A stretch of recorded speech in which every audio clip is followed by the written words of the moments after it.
ওম স্থাপকায় চ ধর্মস্য সর্বধর্মস্বরূপিণে অবতার বরিষ্ঠায় রামকৃষ্ণায় তে নমঃ। নমস্কার। আজকে আমরা জানব তোতাপুরী ও শ্রীরামকৃষ্ণের কিছু কথা।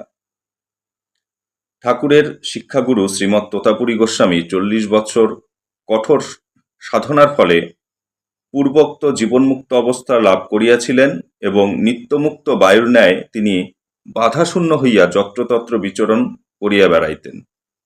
বায়ুর ন্যায়ই তাহাকে সংসারের দোষ গুণ কখনো স্পর্শ করিতে পারিত না এবং তিনি 3 দিনের অধিক কোথাও অবস্থান করিতেন না। কিন্তু ঠাকুরের অদ্ভুত আকর্ষণে তোতা দক্ষিণেশ্বরে 11 মাস অবস্থান করিতে বাধ্য হইয়াছিলেন। ঠাকুরের কি অদ্ভুত মোহিনী শক্তি ছিল।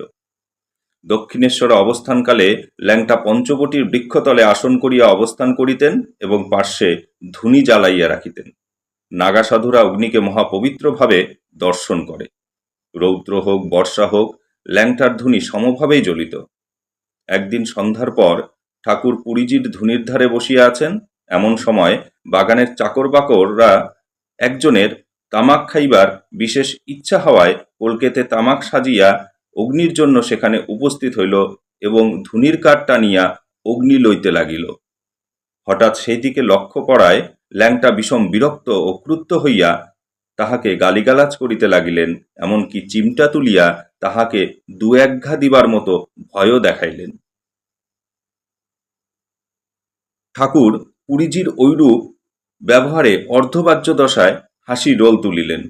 তোতা এই ভাব দেখিয়া আশ্চর্য হইয়া বলিলেন, তুমি অমন করছো যে? ঠাকুর হাসিতে হাসিতে বলিলেন, তোমার ব্রহ্মজ্ঞানের দৌড়টা দেখছি।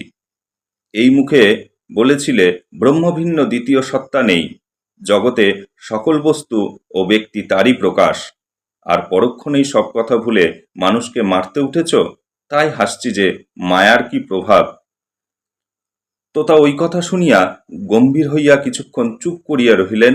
পরে ঠাকুরকে সম্বোধন করিয়া বলিলেন, ঠিক বলেছ, ক্রোধ সকল কথায় বাস্তবিক ভুলিয়া গিয়াছিলাম। ক্রোধ বড় পাজি জিনিস। আজ থেকে আর ক্রোধ করব না, ক্রোধ পরিত্যাগ করিলুম। বাস্তবিকই স্বামীজিকে সেই দিন হইতে আর ক্রুদ্ধ হইতে দেখা যায় নাই। ল্যাংটার নিকটে একটি জলপাত্র, একটি সুদীর্ঘ চিমটা আর আসন করিয়া বসিবার জন্য একখণ্ড চর্ম রাখিতেন এবং একখানি মোটা চাদরে সর্বদা স্বীয় দেহ আবৃত করিয়া থাকিতেন। লোটা ও চিমটাটি ল্যাংটা নিত্য মাজিয়া ঝকঝকে রাখিতেন। ল্যাংটার নিত্য ধ্যান অনুষ্ঠান দেখিয়া ঠাকুর একদিন তাহাকে জিজ্ঞাসা করিয়া বসিলেন, তোমার তো ব্রহ্মলাভ হয়েছে, সিদ্ধ হয়েছ, তবে কেন আবার নিত্য ধ্যান অভ্যাস করো? ল্যাংটা ইহাতে ধীরভাবে ঠাকুরের দিকে চাহিয়া অঙ্গুলি নির্দেশ করিয়া লোটাটি দেখাইয়া বলিলেন, কেমন উজ্জ্বল দেখেছ? আর যদি নিত্য নামাজি মলিন হয়ে যাবে না? মনও সেইরূপ জানবে।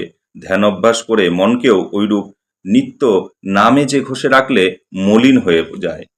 তীক্ষ্ণ দৃষ্টিসম্পন্ন ঠাকুর গুরুর কথা মানিয়া লইয়া বলিলেন, কিন্তু যদি সোনার লোটা হয়, তাহলে তো আর নিত্য নামাজলেও ময়লা ধরে না। ল্যাংটা হাসিয়া স্বীকার করিলেন, হ্যাঁ তা বটে।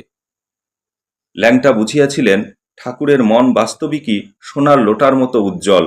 গুরু শিষ্যের এইরূপ আদান প্রদান ইহাদের ভেতর প্রথমাবধি চলিত।